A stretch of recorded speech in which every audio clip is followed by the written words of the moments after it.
దేవుని ఆత్మీయ కలుగాక చేరువచ్చిన సంఘానికి నా సాగులకు ప్రభుత్వ శుభాలు. దేవుడు మంచి తరుణాన్ని అనుగ్రహించి జూలై మాసంలో మరొక వారంలో ఈ రీతిగా కలుసుకునే భాగ్యాన్ని దేవుడు మనకు అనుగ్రహించిన విధానం బట్టి దేవునికి మహిమ కలుగాక. హల్లెలూయా. లేదా కొద్దిపాటి సమయానప్పటికీ కూడా మనం అందరం ఈ రీతిగా పరదేశంలో ఆయన సన్నిధిని సావాసాన్ని గొప్పగా ఎంచి మరి ఆయన సన్నిధికి వస్తున్నాం. అందరినీ దేవుడు బాబు దీవించి ఆశ్రయించిన కాక మరి దేవుడు విలువైన తన మాకు అనుగ్రహించాడు కాబట్టి కొన్ని విలువైన మాటలు శుద్ధం నుంచి మనం ధ్యానం చేద్దాం. మనం చదువుకున్న మాటల నుంచి మత్తయి అపోస్తల కార్యము 14వ అధ్యాయం, గత వారము 13వ అధ్యాయం కొన్ని విషయాలు మనం జ్ఞాపకం చేసుకోమని అది అందరు కూడా జ్ఞాపకంలోనే ఉన్నాయని అనుకుంటున్నాను. అందరు బాగున్నాయి కదండి. ఇంకో మాట గుర్తుంచుకోండి పిల్లరా, అపోస్తల కార్యము 13వ అధ్యాయమే పౌలు గారి పరిచర్యకు ప్రారంభమైన మాట. ఇంకా చెప్పాలంటే మిషనరీ జర్నీస్లో ఆయన 4 ప్రయాణాలు చేశాడు. 3 స్వార్థ ప్రయాణాలు, స్వార్థ దండయాత్రలు, ఒకటి ఆయన రోమ ప్రభుత్వ కాలంలో ఆ ప్రయాణం అంటే చెరసాలకు వెళ్తున్నప్పుడు ఆయన బందీగా వెళ్ళేటప్పుడు తెలిసి మరి కూడా ప్రయాణం చేశారు. అది చివరి ప్రయాణము. 3 స్వార్థ దండయాత్రలు, మిషనరీ జర్నీస్ మాత్రం చాలా ఫేమస్. నేటి క్రైస్తవ సమాజానికి, ఆ రోజున్న మిషనరీస్కి, తర్వాత వచ్చిన మిషనరీస్కి, రాబో తరాలకు కూడా ఆదర్శప్రాయమైనది, విలువైన మాటలు ఈ పరిచయలు మనకు కనబడుతూ ఉంటాయి. ఈ 13వ అధ్యాయంలో ప్రత్యేకంగా కొన్ని మాటలు మనకు జ్ఞాపకం ఉన్నాయి. అంటే 13వ అధ్యాయంలోనే మొదటి సువార్త యాత్ర ప్రారంభమవుతుంది. వారు ఉపవాసం ఉండి అంత్యోక నుండి ప్రార్థించి వారి చేతులుంచి వారిని పంపినట్టుగా మనకు అర్థమవుతుంది. పనికి పంపినట్టుగా అంటే పనికి వెళ్ళేటప్పుడు ప్రార్థించాలి, ఆస్కారం ఉంటే ఉపవాసం ఉండి ప్రార్థించి పంపాలనే విషయం మనకు అర్థమవుతుంది. ఎవరు పంపించాలి? సంఘం పంపించాలి. సంఘం ఉపవాసం ఉండి ప్రార్థించి పంపించింది. అలా పంపించినప్పుడు అంట అక్కడ నుంచి అంత్యోక నుంచి ఎక్కడికి వెళ్ళారు? వాళ్ళు ఎక్కడికి వెళ్ళారు?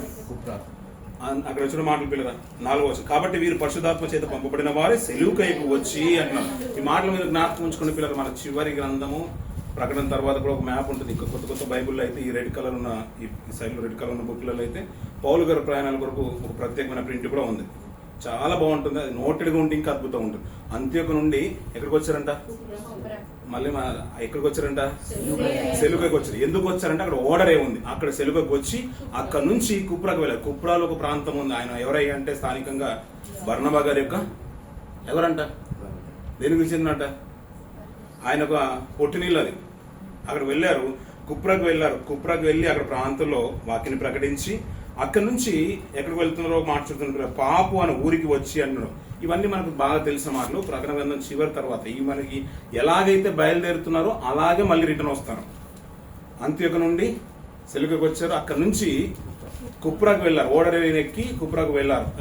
అంత్యోక నుంచి సెలుక దగ్గర కాలినడకన వచ్చేసారు. కాలినడక నుంచి మొట్టమొదటి ప్రయాణం ప్రారంభమవుతుంది. ఓడ వలన ప్రారంభమవుతుంది. దానికంటే ముందు కాలినడకనే వారు ప్రయాణం వచ్చారు. కుప్రాకు వెళ్ళారు. అక్కడ వాక్యాన్ని ప్రకటించారు. అక్కడ నుంచి ఇంకొక మాట మాట్లాడతాడు చివరిలో. అక్కడ మాట ఏంటంటే ఇది కూడా మనకు బైబుల్లో చివరి గ్రంథం ఒక మాట చూడండి పిల్లల, చివరి పేజీ ప్రకటన తర్వాత అపోస్తులైన పౌలు ప్రయాణం చేసిన ప్రదేశములని మాట్లాడుతున్నాడు. పైన కింద అరేబియా, యెరూషలేము, దమస్కు కనబడుతుంది కదండి. దమస్కు పైన అంతియోకయ, ఇక్కడ నుంచి బయలుదేరుతున్నాడు ఆయన. దానిపైన ఇదంతా సిరియా భూభాగము. దమస్కు అంటేనే సిరియాలో క్యాపిటల్ సిటీ. నేడున్న సిరియా పాలస్తీనా పక్కనే ఉంటుంది సిరియా దేశం. దమస్కు పైన అంత్యోకయ, అక్కడ నుంచి ప్రార్థించుకుని బయలుదేరుతున్నారు. సెలుకోయ వరకు అంటే కాలినడకనే వెళ్ళారు. ఓడరే ఉంది కానీ అక్కడ నుంచి వారు ప్రయాణమై కుప్రా అనేది ఒక ద్వీపము. ఈ రెడ్ కలర్ బుక్కులలో బైబుల్లలో చాలా స్పష్టంగా ఉంది. పౌలు గారి ప్రయాణం ఇంకా సపరేట్ చేసి రాశారు. అక్కడ నుంచి కుప్రాకు వస్తారు. కుప్రాలో అదొక ద్వీపము, ఐలాండ్. అక్కడ నుంచి సలోమికి వెళ్తారు. సలోమిలో వాక్యాన్ని ప్రకటిస్తారు. వాక్యాన్ని ప్రకటించినప్పుడు ఏం జరిగిందో మనకు బాగా తెలుసు. ఏం జరిగిందండి? ఏమున్నది అక్కడ? 13వ అధ్యాయంలో ఉంటుంది. మళ్ళీ చూసి చెప్పేసేయండి. ఏం చెప్తారు? ఎవరున్నారండి అక్కడ? సలోమి, ఆ తర్వాత పాపు. ఈ 2 ప్రాంతాలు, ఈ కుప్రా ఉన్న ద్వీపంలో ఈ 2 ప్రాంతాలు పిల్లల. ఇక్కడ నుంచి పైన ఒక మాట ఉంటుంది. అక్కడ చూడండి పిల్లల, పైన పెర్గే ఉంటుంది. పెర్గే కనబడుతుంది కదా పిల్లల. పెర్గే వస్తారు. అక్కడ నుంచి అంత్యోకు వెళ్తారు. అక్కడ నుంచి కింది భాగంలో ఈకోనియా కనబడుతూ ఉంటుంది. ఆ ఈకోనియాకు వచ్చిన తర్వాత ఈ 14వ అధ్యాయం ప్రారంభమవుతుంది. ఆ భాగాన్ని మళ్ళీ చదువుకుంటూ మనం ముందుకెళ్దాం పిల్లల. ఈ మాటలు మీకు గుర్తుండాలి కాబట్టి నేను మళ్ళీ జ్ఞాపకం చేసిన పిల్లలు. సెలుకై నుంచి కుప్రాకు వచ్చారు. కుప్రా నుంచి పాపు మార్గంకి వచ్చేసారు. పాపు అనే ఊరికి వచ్చిన తర్వాత గారడి ఎవరు? బరియోను అంతే కదా. బరియేసు అతని మాట కంట అక్కడ యూదుడు ప్రవక్త, స్వస్థత వరాలు ఉన్నాయి. అంతేకాదు కానీ అతడు అబద్ధ ప్రవక్త, నోటి నిండా దుర్మార్గ క్రియలు ఉన్నాయి.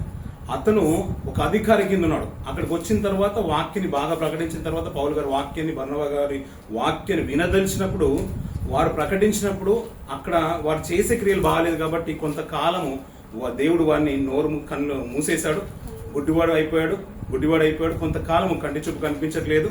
అలా అక్కడ ప్రాంతాన్ని బట్టి, వారి పరిచయాన్ని బట్టి ఒక అధికారి మార్పులోకి వచ్చేసాడు. ఈ సెలుకయ అక్కడ నుంచి వచ్చిన ప్రాంతాల్లో నుంచి సలోమి అంటే కుప్రా ద్వీపంలో సలోమి, పెర్గము, ఈ సలోమి పెర్గము రెండు మంచి క్యాపిటల్ సిటీస్ లాంటి మంచి ప్రాంతాలు, ఒకటి వాణిజ్యపరంగా, రాజకీయ పరంగా. అక్కడ ఒక అధికారి మార్పు పొందాడు. అక్కడ నుంచి కిందికి వచ్చిన తర్వాత 13వ వచనం నుంచి పాపు నుండి బయలుదేరి పంపులియలో ఉన్న పెర్గేకు వచ్చింది. ఈ పెర్గేలో యెరూషలేముకు తిరిగి వెళ్ళాను. ఎవరు?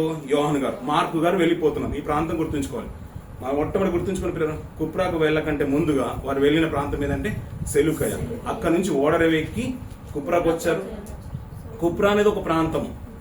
అంటే మనం యూఏకి వచ్చిన తర్వాత యూఏలో కొన్ని ఎలాగైతే 7 స్టేట్స్ ఉన్నాయో అలాగే ఆ కుప్రాకు వెళ్ళిన తర్వాత 2 ప్రాంతాలు ప్రత్యేకంగా కనబడుతున్నాయి, సలోమి, పాపు. ఈ సలోమిలో వాక్యాన్ని ప్రకటించినప్పుడు అక్కడ మార్పు వచ్చేసింది. పాపు అనే ప్రాంతానికి వచ్చిన తర్వాత మార్పు వచ్చేసింది. ఎవరయ్యా అంటే ఒక అధికారి, సెర్గిపోల్ అనే ఒక అధికారి మార్పు వచ్చేసాడు. ఆ తర్వాత కిందికి వచ్చిన తర్వాత అక్కడ మాట ఏంటంటే పాపు నుంచి కిందికి వచ్చిన తర్వాత పాపు నుండి బయలుదేరి పంపులియోలో ఉన్న పెర్గేకు వచ్చింది. పెర్గేలో వారు వాక్యాన్ని ప్రకటించి అక్కడ నుంచి పిసిదెలో ఉన్న అంత్యోకం, అంటే ఫస్ట్ బయలుదేరింది ఎక్కడ? అంత్యోకలో. ఇది 2వ అంత్యోక అనే విషయాన్ని జ్ఞాపకం చేసుకున్నాం. అంటే సిరియా నుంచి ఇప్పుడు టర్కీ వెళ్తున్నారు, ఎక్కడ పై భాగానికి వెళ్తున్నారు, అక్కడ టర్కీ వెళ్తున్నారు. సౌతర్న్ టర్కీ అనే మాట జ్ఞాపకం చేశాను. ఆ టర్కీ వెళ్తూ అక్కడ వాక్యాన్ని ప్రకటించారు. అక్కడ కూడా సమాజ మందిరం ఉందంటే అక్కడ కూడా యూదులు ఉన్నారనే విషయాన్ని జ్ఞాపకం తీసుకొచ్చారు. అలా మాట్లాడుతూ కిందికి వచ్చిన తర్వాత అక్కడ నుంచి ఆయన ప్రసంగం చెప్తూ ఇజ్రాయేల్ గురించి చెప్తున్నాడు, ధర్మశాస్త్రం గురించి చెప్తారు. చాలా విషయాలు చెప్పిన తర్వాత చాలా మంది వాక్యాన్ని విన్నారు. చాలా అద్భుతమైన ప్రసంగం అండి, గొప్ప ప్రసంగం అని అనుకున్నారు. అది మంచి ముఖ్యపట్నం కాబట్టి అయ్యా రేపు కూడా మీరు రండి అని వారిని ఉంచుకొని మరి ఒక రోజు ఉంచుకొని మరి వాక్యాన్ని ప్రకటించుకున్నారు. చాలా మంది గుమిగుడిన కారణాన్ని బట్టి అక్కడ ఉన్న అధికారులు మనస్తాపం చెంది ఓర్వలేక ఈర్షతోని వారికి వ్యతిరేకంగా మాట్లాడేశారు. అంతేకాకుండా మేమే మాట్లాడితే వారు ఒప్పుకోరేమని భక్తి గల స్త్రీలను పిలిపించుకొని మరి వారికి వ్యతిరేకంగా మాట్లాడేశారు. అలా మాట్లాడినప్పుడు వారు మీరు నిత్య జీవానికి అపాత్రులుగా మీరు ఎంచుకుంటున్నారు కాబట్టి వారు దులిపి మేము అన్ని జనుల దగ్గరకు వెళ్తున్నామని అక్కడ నుంచి బయలుదేరి అంత్యోక నుంచి, అంటే 2వ అంత్యోక, ముందు బయలుదేరిన సిరియా దేశంలో ఉన్న అంత్యోక కాదది, ఇది టర్కీ దేశంలో ఉన్న 2వ అంత్యోక. ఆ అంత్యోక నుంచి బయలుదేరి వచ్చి ఈ కోనేకు వచ్చేసారు. ఈ కోని నుంచి 14వ ప్రారంభమవుతుంది. ఈ కోనిలో జరిగినది ఏమనగా వారు కూడి యూదుల సమాజ మందిరంలో ప్రవేశించి తేటగా బోధించినందున యూదులను గ్రీసు దేశస్తులను విశ్వసించారు. అక్కడ చూడండి పిల్లరా, వారు బోధన చేశారంట. అక్కడ ఎలాంటి బోధన అంటే వారు కూడి యూదుల సమాజ మందిరం, అంటే ఈ కోనియలో కూడా ఎవరు ఉన్నారు? ఇప్పుడు యూదులు ఉన్నారు. ఇప్పుడు అంతకుముందు పెంతెకొస్తున్న పండుగ దినంలో సకల దేశంలో, అంటే ఆకాశం పొందిన దేశాలన్నింటిలో నుంచి భక్తి గల యూదులు అందరూ వచ్చేసారంట. వచ్చినప్పుడు ఆత్మ నింపబడ్డము, పేతురు గారి ప్రసంగము, వీరి యొక్క ఆశ్చర్యమైన క్రియలంతా కూడా అందరికీ తెలిసి ఉంటుంది. కొంతమంది అక్కడ స్థిరపడిపోయారు, అంటే యెరూషలేం పరిసర ప్రాంతంలోనే. కొంతమంది మళ్ళీ విస్తరించిన తర్వాత వెళ్ళిపోయిన వారు ఉంటారు. ఇంకా అక్కడ యూద సమాజ మందిరంలో ఉన్నారంటే ప్రభువుని ఎరిగిన వాడు, అంటే అద్భుతం జరిగింది అనే విషయం వారికి తెలిసిన వారు ఎవరో కొంతమంది ఉండే ఉంటారు. అది టర్కీ పరిసర ప్రాంతాలు ఉన్నారు కాబట్టి యూద సమాజ మందిరంలో బోధించినప్పుడు అంట యూదులను గ్రీసు దేశస్తులను విశ్వసించిరి. అయితే అవిధేయులైన యూదులు అన్యజనులను పురికొలిపి వారిలో మనస్సులో సహోదరుల మీద పగ పుట్టించిరి అన్నట్టు పిల్ల. ఇక్కడ విధేయులు ఉన్నారంట, అవిధేయులు ఉన్నారంట. అంటే దేంట్లో ఉన్నారంట? యూదుల్లో. ఇంకా మంచి కొద్ది లోపలికి వెళ్తే యూదులు ఎవరు? ఇశ్రాయేలు యూదులు ఒక వర్గం చెందినవారు, ఒక జాతికి చెందినవారు. వీరు ఎవరు? దేవుని ప్రజలు, దేవుని పిల్లలు. అంటే దేవుని పిల్లల్లోనే ఎవరున్నారు? ఇప్పుడు విధేయులు ఉన్నారు, అవిధేయులు ఉన్నారు. వీళ్ళు అవిధేయులైన వారు పౌలుకు అలాగే బర్నబాకు వ్యతిరేకంగా నిలబడుతున్నారంట. ఎదుటి వారి మనసులో ఏం నింపుతున్నారు? ఇప్పుడు చెడును, పగాను నింపుతున్నాడు. ఇంకా ఇంగ్లీష్ బైబిల్లో అద్భుతంగా మాట్లాడతారు. అంటే అందరూ విషయాన్ని నింపేశారంట, పాయిజన్ నింపేశారంట. అలా మాట్లాడుతూ ఇంకా అద్భుతంగా మాట్లాడతారు. ఆ విషయాన్ని నింపేశారంట వారి హృదయంలో. నింపినప్పుడంట వీరు ఏం చేశారంటే, కాబట్టి వారు ప్రభువును ఆనుకొని ధైర్యంగా మాట్లాడచ్చు. అక్కడ బహుకాలము గడిపిరి. ప్రభు వారి చేత సూచక్రియలను అద్భుతములను చేయించి తన కృపావాక్యమునకు సాక్ష్యం ఇచ్చుచుండెను అన్నాడు. అంటే వ్యతిరేకత ఎక్కడ ఉన్నా, వారికి అడ్డంకులు వచ్చినా వారు ఎవరి మీద ఆనుకుని ఉన్నారంట? దేవుని మీద ఆనుకున్నారంట. వారు ప్రభువును ఆనుకొని ధైర్యంగా మాట్లాడచ్చు. అక్కడ బహుకాలము గడిపి అలా ధైర్యంగా ప్రభు మీద ఆనుకున్నారు కాబట్టి అప్పుడు ప్రభు వారి చేత సూచక్రియలు జరిపించాడంట. ఒకవేళ వ్యతిరేకత వచ్చింది కానీ అక్కడ నుంచి వెళ్ళిపోయి ఉంటే వాక్యం స్థిరపరచబడేది కాదు, అనేకులు విశ్వసించి ప్రభులోకి వచ్చేవారు కూడా కారు. అలా జరిగిన సందర్భాన్ని జ్ఞాపకం చేస్తూ సూచక్రియలు అద్భుతాలు ప్రభు చేయిస్తున్నారంట. ఎవరు చేశారు ఇప్పుడు? పౌలు గారు చేశారా? పేతురు గారు చేశారా? నేను దేవుని కొరకు బ్రతకాలనుకుంటే నీ చేత ఎన్నైనా కార్యాలు దేవుడు చేయిస్తాడు. నేను చేస్తాను ప్రభు నన్ను వాడుకో అంటే కాదు కదా అక్కడ. అవుగా అండి, ఆయన వచ్చిన ఉద్దేశం మీరు జ్ఞాపకం ఉంచుకోవాల్సిన మాట ఏంటంటే, సౌలు గారు ఎలా బ్రతకారో మనకు బాగా తెలుసు, దేవుడు ఎన్నుకున్న విధానం కూడా బాగా తెలుసు. ఏదో అద్భుతం తన జీవితంలో అద్భుతం చేసి దేవుడు లాక్కోలేదు ఆయన్ని. నువ్వు అక్కడ ఉన్నావు కదా, గుర్రం మీద ఎక్కుతున్నావు కదా, నీకు రథం ఇస్తానని ఆశ చూపి సౌలు గారిని ఆకర్షించిన వ్యక్తి కాదు దేవుడు. గుర్రం మీద నుంచి పడగొట్టి మరి ఆకర్షించిన వ్యక్తి, అతనికి నష్టం కలుగజేసి మరి ఆకర్షించిన వ్యక్తి మన ప్రభు, మన దేవుడు. అంటే అలా నష్టం కలిగినప్పుడు కూడా దేవుని నమ్ముకోవాలంటే, అలా నమ్ముకుంటేనే జీవితాలు బాగుంటాయని పౌలు గారే మనకు నిదర్శనం. అంతే కదండి, మన జీవితంలో అద్భుతం జరుగుతున్న దేవుని కొరకు బ్రతుకుతున్న నిర్ణయాలు చాలా తప్పు అనే విషయం మనం జ్ఞాపకం ఉంచుకోవాలి. ఎందుకంటే ఈ రోజు అద్భుతం జరగవచ్చు, రేపటి దిన జరగకపోవచ్చు. అప్పుడు ప్రభువుని విడిచిపెట్టే ఆస్కారం ఉంది కాబట్టి కష్టం వచ్చినా ప్రభువుని హత్తుకొని ఉంటే మన జీవితంలో ఇంకా అద్భుతాలు జరుగుతాయి. పౌలు గారిని ఎన్నుకున్న తర్వాత అద్భుతాలు సూచక్రియలు దేవుడు చేయించి తన కృపావాక్యమునకు సాక్ష్యం ఇప్పించుండను. ఆ పట్టణము భేదములు పుట్టగా కొందరు యూదుల పక్షంగాను, సరిపోతుంది పిల్లలు. అక్కడ చూడండి పిల్లలు, వారు విభేదం పుట్టిందంట. అంటే అందరూ రక్షణలోకి వస్తున్నారు, అద్భుతాలు జరుగుతున్నాయి. కొంతమంది యూదా ప్రాంతమే గొప్పది అనుకుంటున్నారు. లేదు, వీరు చెప్పిన వాక్యము తేటగా చెప్తున్నారంట. వాక్యం చెప్పే విధానం కూడా చూడండి పిల్లలు, తేటగా చెప్తున్నారంట. అంటే ఇలాంటి విషయాల్లో బోధకులు ఉన్న మనకైనా, రాబోతున్న తరాలకైనా, మన అందరికి కూడా, స్త్రీల సమాజంకు, యవనస్తులకు, సేవకులకు, సువార్థికులు అందరికైనా వాక్యం చెప్పేటప్పుడు అంటే ఎలా ఉండాలంట? తేటగా ఉండాలి. అందుకని కొన్ని సందర్భాలు ఏంటంటే పిల్లలు, మనం ఏం చెప్తున్నామో మనం కూడా వింటూ ఉంటే మనకు కూడా నేర్చుకోవడానికి చాలా ఆస్కారం ఉంటుంది. మనం పుట్టగానే ఒక 25 yearsతో రాలేము. వాక్యం పట్టుకోగానే మనం ఫుల్ ప్లేట్గా బోధించేంత జ్ఞానం కూడా రాదు. మెల్లిమెల్లిగా ఎలా ఉంటుందంటే, నేర్చుకునే విధానం అనేది ఎప్పుడు ఉంటే మనకి ఇంకా బాగుంటుంది. అంతా తెలిసిన ధోరణి అనేది మంచిది కాదనే విషయము ఇక్కడ అర్థమవుతుంది. వారు ఆయన బోధిస్తుంటే తేటగా ఉంటే అనేకులు విశ్వసించారంట. అలా విశ్వసించిన వారు ప్రభు నమ్ముకుంటున్నారు కాబట్టి, వీరు వ్యతిరేకత వచ్చినా అక్కడ బలంగా ఉన్నారు కాబట్టి సూచక్రియలు అద్భుతాలు దేవుడి వారి చేత జరిగించినప్పుడు అంట కొన్ని వర్గాలుగా విడిపోయారంట. విడిపోయిన వారు వాళ్ళని రాళ్ళు రువి చంపాలని ప్రయత్నం చేస్తూ ఉంటే అక్కడ నుంచి పారిపోయారనే విషయాన్ని జ్ఞాపకం చేస్తున్నారు. చూడండి పిల్లరా, కొందరు అపోస్తుల పక్షంగా ఉండిరి, మరి అనచరులు యోధులను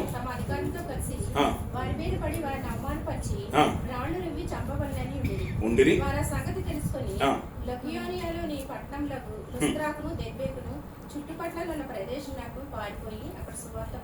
సరిపోతుంది పిల్లలు. అంటే పారిపోయి అంటే వారికి భయపడే పారిపోయారంటారా?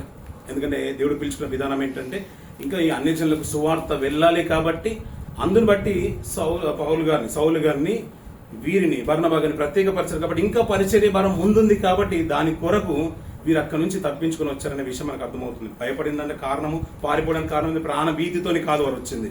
ఇంకా ప్రభు కొన్ని సందర్భాల్లో వీరు సూచక్రియల కొరకు, భోజనాల కొరకు నన్ను వెంబడిస్తారన్న ఉద్దేశంతో వారు వచ్చినప్పుడు అంట ప్రభు దాక్కున్న సందర్భం కూడా మనకు సుపరిచితమే మాట. ఇక్కడ నుంచి వారు ఇకోనియా నుంచి మళ్ళీ బయలుదేరంట. బైబిల్లో ఒక చిన్న మాట, ఆ మాట కూడా చూసుకుని పిల్లగా, కుప్రాకు వచ్చారు. సలోమి పాపు నుంచి వారు ఇక్కడ నుంచి ఎక్కడికి వెళ్తున్నారంటే చూడండి పిల్లగా, పైన కనబడుతుందండి పిల్లలు, ఇకోనియా, లుస్రా, దెర్బే కనబడుతుందండి. కనిపించిందండి మీకు చివరి మ్యాప్. ఈ కుప్రా కింది భాగం ఒక ద్వీపము. కొత్త బైబిల్లో చూస్తే చుట్టుపక్కల అంతా కూడా నీరే ఉంటుంది. ద్వీపం అన్నదారా ఏముంటుందా, చుట్టూ నీరు ఉంటుంది, మధ్యలో భూమి ఉండేదాన్ని ద్వీపము, ద్వీపకల్పం అనే మాటలు కొన్నిసార్లు వినేవాళ్ళం. అందులో ఈ కుప్రా నుంచి పైకి వెళ్తున్నారు పిల్లల. పౌలు గారి మిషనరీ జర్నీ, ఈ జర్నీ మనం ఈ 13వ అధ్యాయం 14వ అధ్యాయం అయ్యేలోపు ఆయన మొదటి ప్రయాణంలో ప్రతి ఊరు మనకు జ్ఞాపకం ఉండిపోవాల్సిందే. ఈరోజు మొట్టమొదటిగా అతను బయలుదేరింది ఎక్కడి నుంచి? అంత్యోక నుంచి. అంత్యోక నుంచి ఎక్కడికి వచ్చాడు? సలోమికి వచ్చాడు. అంతేగానే సలోమేనా? సెలూకయకు వచ్చాడు. సెలూకియాలో ఓడరేవు ఉంది. ఓడరేవు నుంచి అక్కడ నుంచి కుప్రాకు వచ్చాడు. కుప్రా ఎవరి స్థానిక ఊరు అంటే బర్నబా గారి యొక్క పుట్టినీళ్ళు, అందుకని అక్కడికి వచ్చాడు. అక్కడ నుంచి కుప్రా నుంచి ఎక్కడికి వెళ్ళాడు ఆయన? కుప్రా నుంచి ఎక్కడికి వచ్చాడు? సలోమి అలాగే పాపు. ఈ పాపు నుంచి ఎక్కడైతే వ్యతిరేకత నిలబడుతుందో అక్కడ నుంచి కొన్ని మాటలు చెప్తారు పిల్లల. ఇక్కడ నుంచి పైన ఈకోనియా, లుస్రా, దెర్బే, ఈ మూడు ప్రాంతాలు మీరు గుర్తుంటే ఈకోనియా, లుస్రా, దెర్బే. అలాగే ఈ 14వ అధ్యాయంకి వచ్చేది మళ్ళీ చదువుతున్నాం అన్నమాట.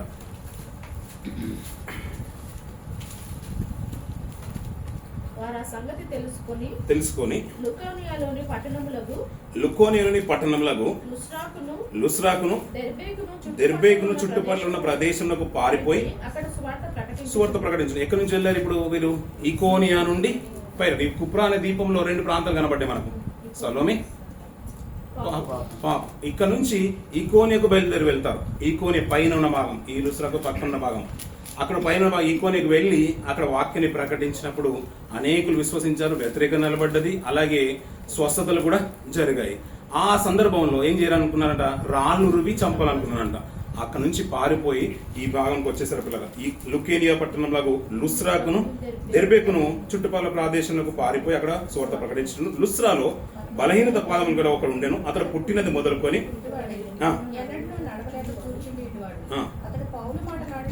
వినేను, తేరి చూచి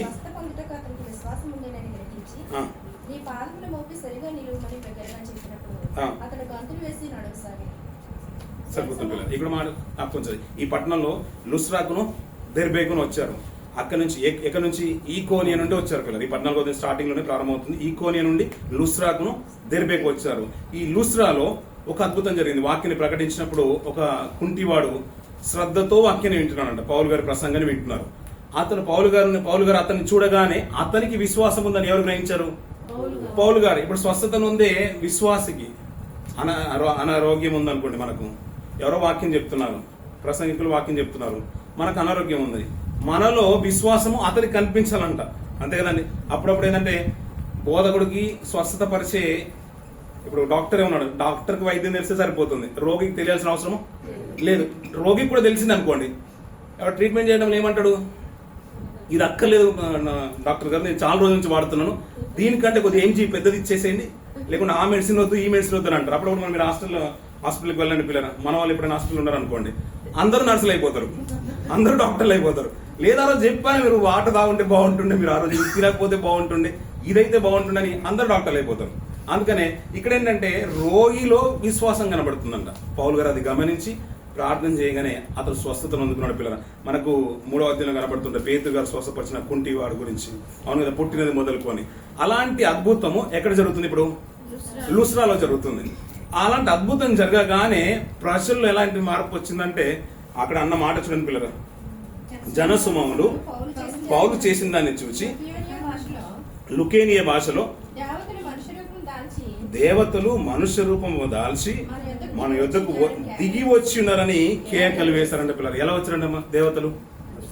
మీరు ఒక మాట కూర్చొని పాత నిబంధన మొదలుకొని కొత్త నిబంధన కాలం వరకు పిల్లలు దేవదూతలు వంటికి, అంటే దేవదూతలైనా కానీ ఆత్మలు, సర్వసాధారణంగా చెప్పాలంటే ఆత్మలు అనేది, దేవదూతలు అనేది మన కంటికి కనిపించాలంటే వారు ఒక రూపాన్ని దాల్చుకొని భూమికి వచ్చేవారు.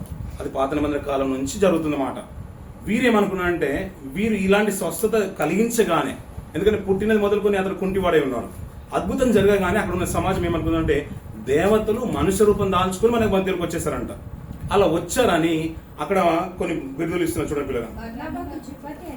బర్నబాకు ద్విపతి అని, పౌలు ముఖ్య ప్రసంగి అయినందున హెర్మే అనియు పేరు పెట్టిరి అన్నారు. ఎవరెవరికంట?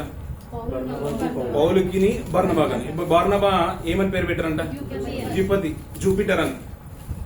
అలాగే కిందిన జ్యూస్ అంటాడు, ఇంకా జ్యూస్ అని, జూపిటర్ అని. కిందికి అతనికి ఏమంటే ఇంకో పేరు అంటున్నాడు పౌలు గారికి, హెర్మే అంటే మనకు తెలిసిన మాట మర్క్యూరీ. బర్నబా గారికి ఏమో బృహస్పతి, అది జూపిటర్. అలాగే ఈ పౌలు గారు ముఖ్య ప్రసంగి అయినందునంట ఆయనకు ఒక పేరు పెట్టారు హెర్మే అని, అది మెర్క్యూరీ. ఇలా 2 పేర్లు పెట్టారండి. ఎందుకు పేరు పెట్టారంటే ఆ మెర్క్యూరీ అనేది ఈ గ్రీకులో ఎక్కువగా మాట్లాడే దేవతల్లో ఒక దేవత పేరు. ఈ ప్రాంతం ఏంటంటే విగ్రహాలతో నిండిపోయిన ప్రాంతం. అంటే కొన్ని సంవత్సరాల క్రితం వీరు అక్కడికి పరిసరం వెళ్ళకంటే ముందు హిస్టరీ ఏంటంటే, ఈ ప్రాంతం ఉన్న హిస్టరీ ఏంటంటే ఇద్దరు దేవతలు, బలమైన దేవతలు, వారి ప్రాంతం అంటే వారి యొక్క బిలీవ్ ఏంటంటే ఆ ప్రాంతంలో వారు కొన్ని సంవత్సరాల క్రితము పూర్వం అంట దేవతలు రూపం దాల్చుకుని వచ్చారంట. వచ్చినప్పుడు ఒక ఇంచుమించు 100 గడపలు అంటారు కదా ఎంట్రన్స్ లో, డోర్ను నాక్ చేస్తూనే ఉన్నారంట, మాకు ఆశ్రయం ఇవ్వండి అని. ఏ ఇంటి వారు ఇవ్వలేదంట. ఈ చరిత్రలో మనకి మామూలుగా మిగతా గ్రంథాల్లో మన తెలుగు బైబిల్లో చూసినా కానీ గ్రంథంలో ఆ స్టోరీగా కనబడుతుంది. ఏ గ్రంథాలు అంటే అన్ని వెతికినా ఏ తలుపు తట్టినా ఎవరు ఇవ్వలేదంట ఆశ్రయం. అంటే మరీ ఒక పండు ముసలి వాళ్ళు, ఒక కుటుంబము, ఆ ముసలావిడ ఆమె వారికి ఆశ్రయం ఇచ్చిందంట. అక్కడ ఉన్నారంట. అక్కడ ఉన్నందుకంట ఇన్ని కుటుంబాలు ఉన్నాయి కదా, ఎవరు మాకు ఆశ్రయం ఇవ్వలేదని మిగతా కుటుంబాలన్నీ కూడా దేవుడు అంటే ఆ దేవుళ్ళు వారి దేవతలు వాటిని నాశనం చేయాలని ఆలోచన కలిగి ఉన్నారంట ఆ రోజుల్లో.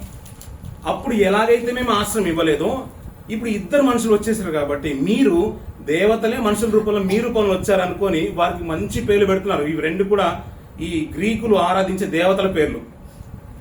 అందుకని మంచి పేర్లు పెట్టేశారు. బాగా బలమైన దేవుడు ఎవరయ్యా అంటే పౌలు గారికి పెట్టేశారు. ఏమని? హెర్మే అని, మెర్క్యూరీ, హెర్మే అని. బర్నబాకి కూడా ఒక పేరు పెట్టేశారు. వీరు దేవతల పేర్లు పెట్టేశారు.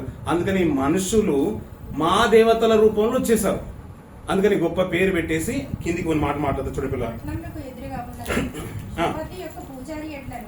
అక్కడ చూడపిల్ల, పట్టణమునకు ఎదురుగా ఉన్న ద్యుపతి యొక్క పూజారి ఎడ్లను పూదండలను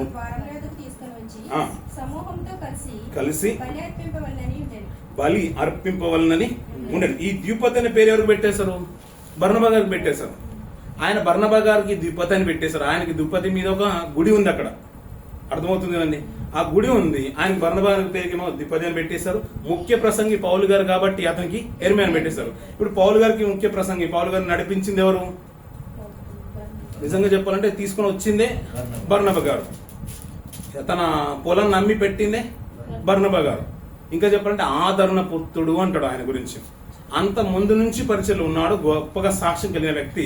అతను ఏం చేశారంటే పౌలు గారు ఎప్పుడైతే అతను రక్షణ పొందుకున్నాడో సౌలు ఇలాంటి వాడని తెలిసిన వెంటనే మొట్టమొదటిగా ఆదరించింది అననీయ, తర్వాత బర్నబా గారు. అలా ముందుకు వెళ్తుంటే ఇతను చిన్నగా చూసుకోలేదు. అయ్యా ఆయన హైలైట్ అవుతున్నారు, మీరు తగ్గిపోతున్నారని మళ్ళీ వెనుకలు ఉన్న వర్గం అంతా ఏం పోటీ చేయనివ్వలేదు. అలాంటి ఆలోచన ఏం రాలేదు. ఈయన కూడా వారు అలా ఉన్నప్పుడంట ఆ పూజారి ఏం చేశారంటే వీరికి బలులు అర్పించడానికి ప్రయత్నం చేస్తున్నాడు. ఎందుకంటే మా దేవతలే అలా వచ్చారనుకొని. వారు అయ్యా మేము కూడా మనుషులమే, మీలాంటి మనుషులమే, మాకు బలులు అక్కర్లేదు. అది వారిని ఒప్పించడానికి, బలి అర్పించకుండా ఉండడానికి చాలా కష్టమైందంట. వస్త్రాలు చింపుకొని మరి చాలా కష్టపడ్డారు. అంతేకాదు ఇది సర్వాన్ని ఇచ్చేది దేవుడు, గొప్పోడు, ఆహారము, ఇవన్నీ కూడా చెప్తూ వివరిస్తూ ఈ 18వ వచనం వరకు మనకు అర్థం ఆ మాటలంతా కూడా ప్రస్తావన కనబడుతుంది. ఆకాశము నుండి మీకు వర్షమును ఫలవంతమైన ఋతువులను దయచేయచ్చు, ఆహారం అనుగ్రహించు, ఉల్లాసంతో మీ హృదయం నింపుచు, మేలు చేయట చేత తను గూర్చి సాక్ష్యం లేకుండా చేయలేదని బిగ్గరగా చెప్పి వారిలాగూ చెప్పి తమకు బలి అర్పింపకుండా ఎవరికి బలి ఇవ్వాలనుకున్నారు వాళ్ళు? పౌలు గారికి, బర్నబా గారికి. అంటే మంచి స్పీకర్స్ వచ్చేసారు, కానీ మనం కూడా సాగిలప్పుడు నమస్కరించే వాళ్ళు కూడా ఉంటారు. ఎవరికి? స్పీకర్లకి. ఇప్పుడు మనం దేవుని పక్కన పెట్టేసి స్పీకర్లకి ఇచ్చేస్తారు. వాళ్ళు ఏమనుకుంటే మా దేవుళ్ళే స్పీకర్ రూపంలో వచ్చేసారు, మనుషుల రూపంలో వచ్చేసారని వీరికి బలి అర్పించడానికి వస్తున్నాడు. ఎదురుగా ఉన్న గుడిలో నుంచి పూజారి వచ్చి బలులను, ఎడ్లను అన్ని తీసుకొచ్చి వీరికి అర్పించడానికి ప్రయత్నం చేస్తున్నాడు. అతను వస్త్రాలు చిప్పుకొని మరి వద్దయ్యా మేము కూడా మీలాంటి మనుషులేమే అని వాడిని ఒప్పచెప్పడానికి బహు కష్టమైందంట, వాళ్ళకి ప్రయాసమైందంట.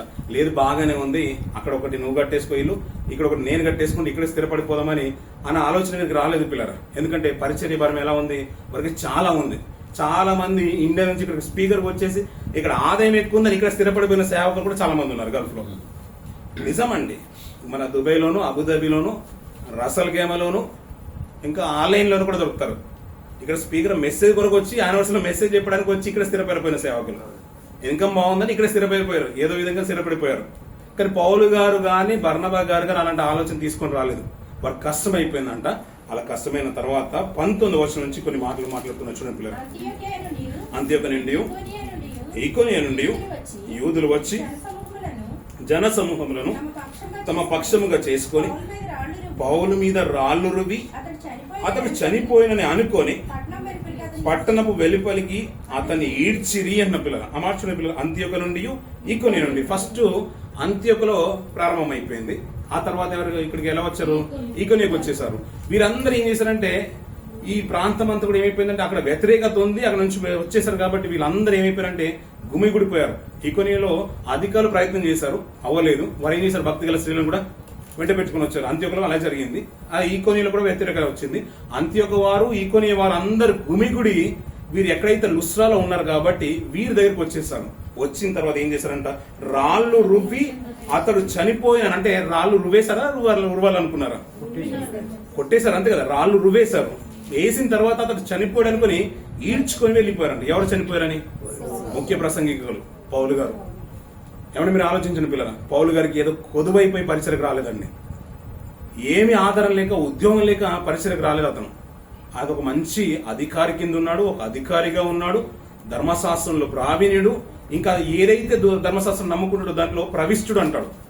నిష్ట కలిగి యూద మతానికి ఎవరు వ్యతిరేకంగా మాట్లాడినా, అది యూదులైనా క్రైస్తవులైనా సహించట్లేదు. అందుకనే సంఘాన్ని కూడా బాగుగా హింసించింది కారణం అది. ఎందుకంటే మీరు యూద మతానికి వ్యతిరేకంగా మాట్లాడుతున్నారు.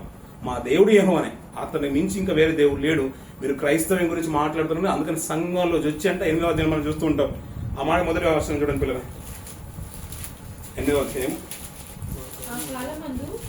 యెరూషలేములోని సంఘమునకు గొప్ప హింస కలిగినందున అపోస్తలులు తప్ప అందరూ యూదయ సమరయ దేశముల యందు చెదిరిపోయి భక్తిగల మనుషులు స్టెఫెనును సమాధి చేసి అతనిని గూర్చి బహుగా ప్రలాపించిరి. అంటే చనిపోతే ఏడొచ్చు అనే మాట మనకు అర్థమవుతుంది. అంటే భక్తిగల మనుషులే ఏడ్చారంట. సౌలైతే ఇంటింటా చొచ్చి పురుషులను స్త్రీలను ఈడ్చుకొని పోతున్నాడు. ఎవరన్నట అంటే సంఘంలో ఉన్న విశ్వాసుల్ని, క్రీస్తుని వెంబడిస్తున్న వారిని, స్త్రీలను పురుషులను ఈడ్చుకొని వెళ్తున్నాడు. అలాంటి ఈడ్చుకునే విధానము ఇక్కడ మనకు 14వ అధ్యాయంలో కనబడుతుంది. అదే పౌలుని ఎవరైతే ఈ సౌలుగా ఉన్నప్పుడు ఈయన యూద మతాన్ని బాగా నిష్ఠగా అవలంబిస్తున్న సందర్భంలో సంఘాన్ని హింసించేశారంట. మీరు అర్థమవుతుందో లేదో. ఒకప్పుడు ఇదే సౌలు గారు, ఇదే పౌలు గారు సంఘంలో ఉన్న స్త్రీలను అంటే పురుషుల్ని, విశ్వాసులందరినీ ఈడ్చుకొని వెళ్ళిపోయాడంట. అదే సౌలు గారు ఇప్పుడు అదే యూదులతోని ఈడ్చబడుతున్నారు. ఇప్పుడు మనకు బల్బు వెలిగినా వెలగకపోయినా, మనం చేసిన తప్పుదలు మనకు గుర్తున్నా లేకున్నా, పౌలు గారికి అయితే డెఫినెట్ గా వెలుగు ఉంటుంది. నేను ఇది చేశాను, నాకు దేవుడు చూపించేశాడు, అంతే కదండి పిల్లలు. ఇప్పుడు పౌలు గారు ఏదో ఆశపడి పరిచయకు రాలేదు. అలాంటి ఆయన ఇలా హింసించడం ఎందుకండి? అర్థమవుతుంది కదా. అప్పుడప్పుడు అంటే మన కష్టంగా రాగానే దేవా నేను అన్నేమి ఏ రోజు ఇలాంటి ప్రార్థన మనకు గుర్తుకొస్తుంది. నేను ఏ రీతిగా ధర్మశాస్త్రాన్ని అవలంబించి నడుచుకుంటున్నానో, నా బ్రతుకులను జ్ఞాపకం చేసుకుని నాకు ఈ శ్రమ రావడం ఏంటి ప్రభు అని మనం కూడా అంటూ ఉంటాం. ఇప్పుడు సౌలు గారికి శ్రమ వచ్చిందంటే అతడు ఏం ఆశించి వచ్చి ఉంటాడు? ఏం ఆశించలేదు కదా. అందుకని అననీయతో ఒక మంచి మాట మాట్లాడతారు పిల్లరా. మార్చడం పిల్లరా, అదే అపోస్తల కార్యము 9వ అధ్యాయము 10వ వచనం. అందుకు ప్రభు నీవు వెళ్ళుము అన్యజనుల ఎదుటను రాజుల ఎదుటను ఇశ్రాయేలు ఎదుటను నా నామము భరించుటకు. ఏం భరించుటకంట? ఎవరి నామము? యేసు నామము భరించుటకు ఇతడు నేను ఏర్పరచుకున్న సాధనమై ఉన్నాడు. ఇతడు నా నామము కొరకు ఎన్ని శ్రమలను అనుభవించవలను నేను ఇతనికి చూపుచు. ఎవరికి చూపిస్తారంట? పౌలుకే చూపిస్తారంట, సౌలుకే చూపిస్తారంట. ఇతను నీకు ఎన్ని శ్రమాలు అనుభవించాలో నీకు ఒక్కొక్కటిగా నేను చూపిస్తాను అంటున్నాడు. అంతే కదండి, ఒక్కొక్కటి నేను చూపిస్తాను అంటున్నాడు. సౌలు గారికి చూపిస్తానంట దేవుడు. ఇంకొక మాట ఏమనంటే నేను ఏర్పరచుకున్న సాధనం. ఇప్పుడు మనం పనికి వెళ్తున్నాం, కోత పనికి వెళ్ళాం అనుకోండి, ఏం కావాలి మనకు? కొడవలు కావాలి. ఇప్పుడు చెట్లు నరకడానికి వెళ్తే ఏం కావాలి? గొడ్డలు కావాలి. ఇప్పుడు దేవుడు పరిచయం విస్తరించాలంటే ఎవరు కావాలి? ఇప్పుడు సౌలు కావాలి. అలా సాధనంగా వాడుకుంటున్నానంట. ఇప్పుడు సాధనంగా వాడుతున్నప్పుడు మనం కోత కోస్తున్నప్పుడు కొడవలి దానికి ఉన్న షార్ప్నెస్ అనేది తగ్గిపోతుంది లేదా? పంట అంతా కోసిన తర్వాత మళ్ళీ వేరే పంట కోసినప్పుడు మళ్ళీ దాన్ని షార్ప్ చేయాల్సిందే కదా, చేయాలి కదా. అలాగే సౌలు గారిని దేవుడు ఎలా వాడుతున్నా అంటే ఆయన వాడితే ఎలా ఉంటుందో అదే మనకు అర్థమైపోవాలి. రాళ్ళు రువ్వి చంపారంట. అలా అతడు చనిపోయాడని ఈడ్చుకొని వెళ్తున్నాడు. ఇదే మాటను 2వ కొరింథీలో మాట్లాడుతుంటాడు 11వ అధ్యాయంలో. ఏమంటాడో చూడండి పిల్లల మాట కూడా. 11వ అధ్యాయము 24వ వచనం చదువు. తింటిని కొట్టబడితిని. ఏం చేశారంట? ఒకసారి రాళ్లతోనూ కూడా కొట్టబడ్డ విషయాన్ని ఇవన్నీ చెప్తుంటే నాకు అద్భుతం అనిపిస్తుంది. ఈ మాట నిజంగా చెప్తున్నా కదా, చాలా విలువైన మాటలు ఇక్కడ అతను మాట్లాడిన మాటలు. ఇవన్నీ చెప్పిన తర్వాత ఇంకా చాలా ఉన్నాయి చెప్పాల్సినవి అంటాడు పౌలు గారు. రాళ్లతో కొట్టారంట పిల్లరా. ముమ్మార 5 మార్లు ఒకటి తక్కువ 40 దెబ్బలు తిన్నారంట. చాలాసార్లు ముమ్మారు బెత్తంలతో కొట్టబడితే, ముమ్మారు ఓడ పగిలి శ్రమ పడుతుంది. ఇలా చాలా కష్టాలు ఎప్పుడు వచ్చాయి? పరిచర్యలు వచ్చాయంటే పిల్లలు. అలానే విడిచిపెట్టుకునే వ్యక్తిత్వం కాదైంది. నేను సాధనంగా వాడుకున్నానంటే పౌలు గారు ఆ రీతిగా సమర్పించుకున్నాడు కాబట్టి నేను క్రీస్తుని పోలి నడుచుకున్నాను అంటాడు. ఇలా మాట్లాడుకుంటూ క్రీస్తుని పోలి నడుచుకున్నాను. అయ్యా ఇవన్నీ చెప్తూ కిందికన్నా మాట్లాడింది శ్రమాల గురించి చెప్తున్న మాటలు. రాళ్ళు రువి కొట్టారంట, కొట్టిన తర్వాత చనిపోయారేమనుకుని అతను వదిలిపెట్టి వెళ్ళిపోతుంటే ఈడ్చుకుని వెళ్ళిపోయిన తర్వాత శిష్యులు చుట్టూ నిలబడుతుంటే అతను లేచి కాలి నడకన అక్కడ వెళ్తున్నాడు. చూడండి పిల్లలు, అక్కడ చూడండి పిల్లలు, మరునాడు బర్నబాతో కూడా 20 వర్షం మరునాడు బర్నబాతో కూడా దెర్బేకు బయలుదేరాను అంటున్న పిల్లలు. ఆ మాట చూడండి, దెర్బేకు బయలుదేరాను. ఎప్పుడు? రాళ్ళు రువి కొట్టిన తర్వాత చనిపోయాడన్న మాట. ఇక్కడ నుంచి అంటే ఇప్పుడు ఉన్న ప్రాంతం నుంచి దెర్బేకు ఇంచుమించు 85 కిలోమీటర్లు అంట పిల్లలు. 85 కిలోమీటర్లు ఖాళీ నడకన, రాళ్ళు రువి కొట్టిన తర్వాత ఖాళీ నడకన దెర్బేకు వెళ్తున్నాడు బర్నబా గారితో. మరి అక్కడికి వెళ్ళిన తర్వాత ఏమన్నాడంటే ఆరోగ్యంగా బాగాలేదు, నా ట్రీట్మెంట్ తీసుకున్నాను ఆలోచన లేదు. అక్కడ వెళ్ళిన తర్వాత అతను మాట్లాడినంటే పట్టణంలో సువార్త ప్రకటించి అనేక శిష్యులుగా తయారు చేసి తర్వాత లుస్రాకును, ఈకోనియకును, అంతియోకును తిరిగి వచ్చి, అంటే మళ్ళీ తిరుగు ప్రయాణం ప్రారంభమవుతుంది. మొట్టమొదటిగా ప్రారంభించిన ప్రయాణం మీకు గుర్తుండాలి. మళ్ళీ చెప్తున్నాను పిల్లలు, మళ్ళీ ఆ ప్రయాణం గుర్తుండాలి. ఫస్ట్ స్టార్ట్ అయింది అంత్యోక నుండి బయలుదేరారు. సెలుకకై వచ్చాడు. అక్కడ నుంచి ఓడర్ ఎక్కి కుప్రాకు వచ్చాడు. కుప్రా నుంచి ఈ ద్వీపానికి వచ్చేసారు. ద్వీపంలో ఉన్న ఆ ప్రాంతం ఏంటన్నాం? సలోమి, పాపు. ఇక్కడ నుంచి పైకి వెళ్తాడు, అంత్యోకకు వెళ్తాడు. రెండో అంత్యోకకు వెళ్తాడు. ఆ టర్కీ భూభాగంలోకి వెళ్ళిపోయిన తర్వాత అక్కడ వాక్యని ప్రకటిస్తారు. బాగా మంచి పెద్ద పట్టణం కాబట్టి అందరూ వచ్చేసారు. మర్నాడు కూడా వాక్యని ప్రకటించుకున్నారు. మర్నాడు ప్రకటించిన తర్వాత వ్యతిరేకం మొదలైపోయింది. ఆ యూదులు సైతము నిత్య జీవం వద్దనుకుంటారు. వాక్యాన్ని త్రోసివేస్తే ఏమంటున్నారంటే, వాక్యాన్ని త్రోసివేస్తారంటే నిత్య జీవాన్ని త్రోసివేసిన మాట మనకు అర్థమైపోవాలి. అయ్యా మీరు త్రోసేశారు కాబట్టి దేవుడు నన్ను ఏర్పరచుకున్న విధానం ఏంటంటే, నేను అన్వేషణలకు వెళ్తాను. అన్వేషణలో కూడా దేవుడు ఏర్పాటు చేసుకున్నాడు. వారికి కూడా మార్గం తెరవబోతున్నాడు. వాగ్దానాలు అలాగే ఉన్నాయి, ప్రవచనాలు అలాగే ఉన్నాయని అక్కడ నుంచి కాలి దుమ్ము దులిపి ఈకోనియకు వెళ్తాడు. ఈకోనియకు వచ్చిన తర్వాత ప్రారంభమైన మాట ఏంటంటే, ఈకోనియ నుంచి లుస్రా, దెర్బేకు వచ్చారు పిల్లలు. లుస్రాలో అద్భుతం జరిగింది. మళ్ళీ ఏం జరిగింది? ఇప్పుడు కుంటివాడు తిరిగి నిలబడ్డాడు. అతని ప్రసంగం వినగానే, అతని మార్పు వినగానే ఆయన ఎంత లక్ష్యం ఉంచేసారో విశ్వాసం ఉంది అని కాబట్టి అతన్ని స్వస్థపరిచాడు. ఇలాంటి స్వస్థత జరగగానే వారు దేవతలు అనుకున్నారు వీరిని, పౌలు గారిని, బర్నబా గారిని. వారికి 2 పేర్లు పెట్టేశారు. ఏం పేర్లు పెట్టేశారు? యూపతి, హెర్మే. Jupiter, Mercury. ఈ 2 పేర్లు పెట్టేశారు. వీరు మా దేవతల రూపాన్ని పోల్చుకుని వచ్చేసారు. వీరు దేవతలు అనుకుని వారికి అర్పించాలనుకున్నారు బలులు. అది అయ్యా బలులు మాకు కాదు అర్పించాల్సింది దేవునికి. అతని గురించి సాక్ష్యము ఉండకపోలేదు. ఎందుకంటే మనకు ఫలవంతమైన వర్షం ఇస్తున్నాడు, ఋతువులు ఇస్తున్నాడు, ఆహారం ఇస్తున్నాడు, ఇవన్నీ కూడా ఇస్తున్నాడు. సంతోషంగా మన హృదయాలు నింపుతున్నాడు. దీనికి కారణము మన దేవుడే.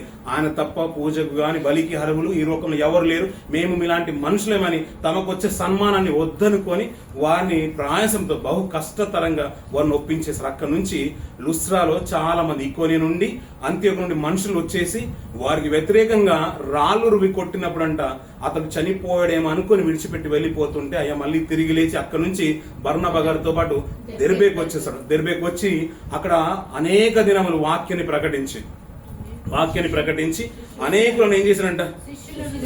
శిష్యులుగా చేశారంట. ఇప్పుడు ఆయన చూడండి, ఆలోచన చూడుకున్నాడు. విత్తనం నాటిపోతున్నాడు. ఏదో తాత్కాలికంగా కొన్ని మాటలు చెప్పేసే వరకు వెళ్ళి మనం ఏమనుకున్నాం అంటే అప్పుడప్పుడు వరకే బిర్యానీ మంచిది అనుకుంటాం. కాదు పిల్లలు, బిర్యానీ వల్ల ఎన్నో ప్రబంధాలు వస్తున్నాయని విషయం మనకు బాగా తెలుసు. అందుకని ప్రతిరోజు మంచి భోజనం తిన్నాం అనుకోండి, చాలా బాగుంటుంది. మనకు అప్పుడప్పుడు ఒక్కొక్క ప్రసంగం మంచిది పడ్డది అనుకోండి, ఇండియా నుంచి వచ్చిన కానీ మన వేరే కంట్రీ నుంచి వచ్చిన అబ్బా ఏం పడ్డది అనుకుంటాం. కానీ అది బిర్యానీ వల్ల చాలా నష్టాలు జరుగుతున్నాయి. ఎందుకంటే 10 దాంట్లో నుంచి ఏదైనా కొద్ది బెస్ట్ ఒకటి వస్తుంది, అదే మనం బెస్ట్ అనుకుంటాం. కానీ ప్రతిరోజు బలమైనది దొరికిన విషయం మాత్రం మనం మర్చిపోతాం. అవునా కదండి? అయ్యో మంచి కూరగాయలు తిన్నాను, ఈరోజు బెండకాయలు తిన్నాను, లేడీస్ ఫింగర్ తిన్నాను, ఎగ్గు తిన్నాను, ఇవన్నీ గుర్తుండయి. లేదు ఏ రోజు బిర్యానీ తిన్నామో అదే గుర్తుంటుంది మనకు. అలా బిర్యానీ గుర్తుంటున్నది కాబట్టి చాలా మంది రోగులను బలహీనలు అవుతున్నారు, చాలా మంది నిద్రించుతున్న మాట మనకు గుర్తుకు రావాలి. అక్కడ దెర్బేకు వచ్చాడు, అనేకులు శిష్యులుగా చేశాడు. శిష్యులుగా చేసిన తర్వాత ఆయన అన్న మాట ఏంటంటే పిల్లలు, అద్భుతమైన మాట అంటాడు చూడండి. శిష్యుల మనసును దృఢపరిచి విశ్వాసమందు నిలకడగా ఉండి అనేక శ్రమలు అనుభవించి ఎలా హెచ్చరిస్తుంది చూడండి పిల్లలు. విశ్వాసంలో నిలకడగా ఉండాలంట, అనేక శ్రమలు అనుభవించాలంట. అంటే విశ్వాసంలో నిలకడగా ఉంటే ఆరోగ్యము, ఆయుష్, ఐశ్వర్యము సమస్తం కలుగుతాయనే మాట కాదంట. విశ్వాసంలో నిలకడగా ఉంటే శ్రమలు వస్తాయి, బాధలు వస్తాయి, నిందలు వస్తాయి, ఇవన్నీ కూడా ఓర్చుకోవాలా. ఇవన్నీ భరిస్తేనే దేవుని రాజ్యంలో ప్రవేశించడానికి అర్హత కలిగినట్టు అని శిష్యులు బలపరుస్తున్నారంట. ముందుగా శిష్యులు చేయడానికి, క్రైస్తవులుగా చేయడానికి మంచి సాధనం కాదు పిల్లలు, మంచి మాట కాదు. అయ్యా మీరు దేవుని నమ్ముకోండి, మీకు ఆరోగ్యం వస్తుంది, ఐశ్వర్యం వస్తుంది, అన్ని కలుగుతాయి, ఉద్యోగం వస్తుంది అనే మాట చెప్పట్లేదు ఆయన. ఏమన్నాడు మాట ఏంటంటే శిష్యుల మనసును దృఢపరిచి అనేక శ్రమలు అనుభవించి మనం దేవుని రాజ్యంలో ప్రవేశింపాలి. మనకు దేవుని రాజ్యం తథ్యము. అలా ప్రవేశించాలంటే విశ్వాసంలో ఉండాలి. విశ్వాసం ఏమైనా కానీ, ప్రపంచం ఏకం కానీ, ప్రపంచం తలకిందులు కానీ, ఆకాశం భూమి కలిసిపోని మనకు సంబంధం లేదు. విశ్వాసంలో మాత్రం స్థిరులుగా ఉండాలి. అనేక శ్రమలు అనుభవించాలి. ఎందుకంటే దేవుని కొరకు బ్రతుకుతున్నాం కాబట్టి, మన ప్రభువునే హింసించేశారు కాబట్టి శ్రమలు వస్తాయి, బాధలు వస్తాయి. ఇవన్నీ కూడా భరిస్తేనే నిత్యత్వం ఉంటుందనే మాట శిష్యుల హృదయాలని బలపరుస్తున్నాడు. మనకు కూడా అదే మాట నాకు ఉండాలి పిల్లల. ఏదైనా రాని, ఈరోజు ఉద్యోగం ఉండొచ్చు, పోవచ్చు, ఈరోజు డబ్బు ఉండొచ్చు, లేకపోవచ్చు, ఈరోజు ఉండొచ్చు, లేకపోవచ్చు, కష్టం రావచ్చు, నష్టం రావచ్చు. అయినా కూడా మన విశ్వాసం నిలకడ ఉంటే పోయింది తిరిగి ఇవ్వగలుగుతాడు, పోయిన ఉద్యోగాలు ఇవ్వగలుగుతారు, పోయిన ఆస్తిని ఇవ్వగలుగుతారు, పోయిన సంపాదన ఇవ్వగలుగుతారు. దీనికంటే కూడా మంచి జీవితాన్ని కూడా దేవుడు ఇవ్వగలుగుతాడు. అతనికి అసాధ్యమైనది ఏది కూడా లేదు. మీ కన్న తల్లిదండ్రులు మనల్ని ఎలాగైతే చూసుకున్నారో, మన పిల్లల్ని మనం ఎలాగైతే చూసుకున్నారో దానికంటే గొప్పగా దేవుడు చూసుకోగలుగుతాడు. మనం బట్టి దేవునికి అవమానం రానివాడు పిల్లల. అలాంటి క్యారెక్టర్ ఉన్న వ్యక్తి కానే కాదు. కానీ మనం ఆశపడేది ఇలాంటి వాటి మీద కాదు, దేవుని రాజ్యం మీద అనే మాట మనకు గుర్తిరగాలి. అలా మాట్లాడుతూ దెర్బే నుంచి ఆయన ఉపవాసం అండి. అక్కడ వచ్చిన మాట చూడండి పిల్లలు. ఆయన అంట తర్వాత లుస్రాకును, ఇకోనియకు, అంత్యోకు తిరిగి వెళ్తున్నాడు. అంత్యోకు తిరిగి వెళ్తున్నాడు. ఎక్కడి నుంచి? దెర్బే నుంచి. మ్యాప్ లో చూస్తుంటే మళ్ళీ దెర్బా నుంచి తిరిగి ఎక్కడికి వెళ్తున్నాడ? ఇకోనియకు, అంత్యోకు తిరిగి వచ్చి శిష్యులకు వాక్యాన్ని ప్రకటించి వాళ్ళ ప్రతి సంఘంలో వారికి పెద్దలను ఏర్పరిచి అంటున్నాడు పిల్లలు. ప్రతి సంఘంలో ఏం చేస్తున్నాడంట? పెద్దలను అన్నాడు. పెద్ద అన్నాడా పెద్దలు అంటున్నాడు? ప్రతి సంఘంలో ఎవరు ఉండాలి? పెద్దలు ఉండాలి అంటున్నాడు. పెద్దలను ఏర్పరిచి ఉపవాసం ఉండి ప్రార్థన చేసి వారి నమ్మిన ప్రభువునకు వారిని అప్పగించారు. అలాగే ప్రార్థించి వారిని ఎవరికి అప్పగిస్తున్నాడు? ప్రభుకు అప్పగిస్తున్నాడు. అందుకనే వాక్యం చెప్పినా, మీరు ప్రార్థన చేసినా, మీరు పాట పాడినా, మీరు ఏది చేసినా ఒకటి గుర్తుంచుకోవాలి, ఇది దేవుని సన్నిధి, దేవుని సంఘము. ఇప్పుడు ఎవరు చూస్తారు మనం ఏం చేసినా గానీ? ఇప్పుడు సేవకులు కాదు, మీకు అవకాశం ఇచ్చిన అంటే ఇప్పుడు గృహం కాదు, ఏవి కాదు. ఇప్పుడు బాధ్యులు ఎవరు? మన అందరికి ఉత్తరవాది ఎవరు? ఇప్పుడు దేవుని సన్నిధి ఒక 2 గంటలు మనం వచ్చాము, అందులో ఒక గంట నేను తీసేసుకున్నాను. నా విలువైన సమయం నేను తీసుకున్నంటే ఇప్పుడు నేను దేవునికి ఏం చెప్పుకోవాలి? జాబ్ చెప్పుకోవాలి, అంతే కదండి. ఇప్పుడు పాట పాడినా, ప్రార్థన చేసినా, వాక్యం చెప్పినా ఈ సమయము దేవుడు ఇచ్చాడు కాబట్టి నేను దానికి జవాబుదారిని. దేవునికి ఆయన అడిగితే నువ్వు ఏం చేసావని అడిగితే ఎవరిని సమాధానం చెప్పాల్సింది? మనమే చెప్పుకోవాలి. నేను ఇంత వాడుకున్నాను, దీనికి నేను సమాధానం చెప్పాలి. అందుకని మన ప్రభువుకు అప్పగించుకున్న ప్రతిసారి గుర్తుంచుకున్న మాట ఏంటంటే, ఇందులో ప్రభువు ఉంటున్నాడు, ప్రభువు చూస్తున్నాడు, ప్రభు సన్నిధి, ప్రభు సంఘము కాబట్టి నేను ఎలా ఉంటున్నాను, ఎలా ఉండాలనే విషయం కూడా గుర్తెరగాలి.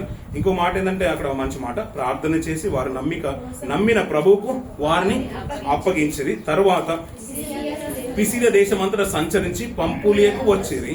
మరియు పెర్గేలో వాక్యమును బోధించి అతడిలకు దిగి అన్నమాట. పెర్గేలో ఒక అద్భుతం జరిగింది. ఏం జరిగింది? పెర్గేకు మన వాళ్ళు వెళ్ళినప్పుడు అక్కడ అద్భుతం జరిగింది. అక్కడ కూడా వాక్యాన్ని ప్రకటించి కిందికి వస్తున్నాడు. ఈ అంత్యోకు నుంచి ఇక్కడ నుంచి డైరెక్ట్ గా అంత్యోకు వెళ్ళిపోతారు. మొట్టమొదటి ఎక్కడైతే మళ్ళీ ప్రారంభించారో అంత్యోకు తిరిగి వస్తారు. అంటే మళ్ళీ సిరియాలో ఉన్న అంత్యోకు గురించి మాట్లాడుతున్నాడు అన్నమాట. ఆ తర్వాత పిసిదియా అంత దేశంతో సంచరించి పంపులియకు వచ్చి మరియు పెర్గేలో వాక్యను బోధించి అతలియకు దిగి వెళ్ళిరి. అక్కను నీ ఓడ ఎక్కి తాము నెరవేర్చిన పని నిమిత్తము దేవుని కృప అప్పగింపబడిన వారే మొదట బయలుదేరిన అంతియోకకు తిరిగి వచ్చిరి. వారు వచ్చి సంఘమును సమకూర్చి దేవుడు మనకు తోడై చేసిన కార్యములన్నీ అన్యజనులు విశ్వసించు ఆయన ద్వారా తెరిచిన సంగతియు వివరించి పిమ్మట వారు శిష్యుల యొద్ద బహుకాలము గడిపిరి. 13వ అధ్యాయం మొదలుకొని 14వ అధ్యాయం వరకు మొదటి ప్రయాణం పిల్లల. పౌలు గారి మొదటి ప్రయాణం. ఇందులో మనకు చాలా విషయాలు జ్ఞాపకం ఉండాలి. ఇంచుమించు పిల్లల 1400 నుంచి 1500 కిలోమీటర్లు అంట మొదటి ప్రయాణం. 1400 నుంచి 1500 కిలోమీటర్లు. క్రీస్తు శకము, ప్రభు వెళ్ళిపోయిన తర్వాత క్రీస్తు శకము 47వ సంవత్సరం నుంచి 49వ సంవత్సరం అని అంటారు కొంతమంది. 45వ సంవత్సరం మొదలుకొని 47వ సంవత్సరం, అంటే 2 సంవత్సరాల పైన, మోర్ దెన్ 2 years పైన వారు ట్రావెల్ చేశారంట పిల్లలు. అందుకనే పలుమార్లు అతనికి ఉపవాసాలు, జాగారాలు, ఓడపగిలి, బద్దలై, కాలినడకన, రాళ్లతో రువ్వి, ఈడ్చి మరి అవమానాలు, నిందలు ఎన్నొచ్చినా గాని అతను వెళ్ళిన ప్రయాణము మళ్ళీ తిరిగి అక్కడ మానుకోలేదు, నేను చేయనని మాటలు మాట్లాడలేదు. 2 సంవత్సరాల పైన ఒక ప్రయాణం చేసి వస్తున్నాడంట. ఆయన బయలుదేరిన క్షణం జ్ఞాపకం చేసుకుంటే అంతియోక, అక్కడ నుంచి సెలుకయకు వెళ్ళాడు. సెలుకయ నుంచి కుప్రా అనే దూరంలో సలమి, పాపు అనే ప్రాంతానికి వచ్చాడు. అక్కడ నుంచి ఈకోనియా ప్రాంతం అంత్యోకు వచ్చాడు. అక్కడ నుంచి అంత్యోకు వస్తాడు. అంత్యోకు రెండో అంత్యోకు వెళ్తాడు. అక్కడ నుంచి ఈకోనియా అనే ప్రాంతంకి వచ్చాడు. ఈకోనియాకి వచ్చి లుస్రాకు వచ్చాడు. లుస్రాలో అద్భుతం జరిగింది. ఏం అద్భుతం జరిగింది? కుంటివాడు నిలబడ్డాడు. అక్కడ వారు దేవతలు అనుకుని వారు ఆరాధించడానికి ప్రయత్నం చేశారు. అక్కడ నుంచి రాళ్ళు రువి కొట్టగానే దెర్బకు వెళ్ళాడు. దెర్బకు వెళ్ళి అక్కడ వాక్యాన్ని ప్రకటించాడు. అక్కడ నుంచి అంతియోకయ, ఈకోనియా పరిసర ప్రాంతాలందరూ కూడా వాక్యాన్ని మళ్ళీ ప్రకటిస్తూ శిష్యుల మనసులు దృఢపరుస్తూ అనేకులు శిష్యులుగా చేసి మళ్ళీ తిరిగి ప్రయాణమై అక్కడ నుంచి ఎలాగైతే దెర్బే వచ్చాడో దెర్బే నుంచి లుస్రా, ఈకోనియా, అంతియోకు వచ్చి మళ్ళీ సలోమికి వచ్చేసి డైరెక్ట్ కుప్రాకు వచ్చి సలోమికి వచ్చేసి డైరెక్ట్ గా సెలియా ఓడరే ఉంది కాబట్టి అక్కడ వెళ్ళిపోయి అంతియోకు తిరిగి వచ్చేసాడు. పిల్లలు ఇంచుమించు 2.5 సంవత్సరాలు ప్రయాణం అయిపోయారు. 1500 కిలోమీటర్లు ప్రయాణం చేశాడు. అన్ని విడిచిపెట్టుకుని వెళ్ళిపోయాడు. పిల్లల నాకు భార్య కానీ పిల్లలు కానీ కుటుంబాన్ని ఆయన పెళ్ళే చేసుకున్న విషయం మనకు బాగా తెలుసు. కానీ పరిచర్య కొరకు అంత కమిట్మెంట్ ఉండాలంటే ఆయన అలా ఉన్నాడు కాబట్టే చాలా మిషనరీస్ మన దాకా వచ్చాయి, అపోస్తులు వచ్చారు, పరిచర్య ఇంతవరకు విస్తరింపజేసింది. మొదటి ప్రయాణంలో అదన ఎదుర్కొన్న ప్రతి అడ్డంకు మనం చూస్తుంటే మనకు ఆశ్చర్యం అనిపిస్తుంది. ఇంతగా నమ్ముకోవాలండి దేవుని కొరకు అంటే ఆయన దేవుడు ఒక మాట అన్నాడు. ఆయన బలం అంటే అధికారం కొరకు ఆశపడలేదు, ఆరోగ్యం కొరకు ఆశపడలేదు, ధనం కొరకు ఆశపడలేదు. దేవుని పనికి వచ్చిన తర్వాత నేను భూములు సంపాదించుకున్న ఆశతో రాలేదు. పిల్లల దేవుడు ఏంటంటే అన్యాయంగా లోకంలో ఉంటేనే అంటే యూద మతంలో ఉంటేనే అంత నిష్ఠతో ఉన్నాడు. అలాంటి వాడు నా కొరకు బ్రతికితే నా పనికి వస్తే ఇంకెంత నిష్ఠగా ఉంటాడు. నిజమైన దేవుని కొరకు బ్రతికే వాళ్ళు ఇంకెంత నిష్ఠగా ఉంటారు. అందుకని చాలా మటుకు మన గ్రాండ్స్టన్ గారిని చంపిన విషయం మనకు బాగా తెలుసు. ఆ కుటుంబాన్ని ఎవరైతే నాశనం చేశారో ఆయన్నే వారికి ఉన్న చారిటీకి ప్రెసిడెంట్ గా పెట్టేశారు ఇండియాలో. దేవుడు అలాంటి వాడిని కూడా మార్పు తీసుకొచ్చాడు.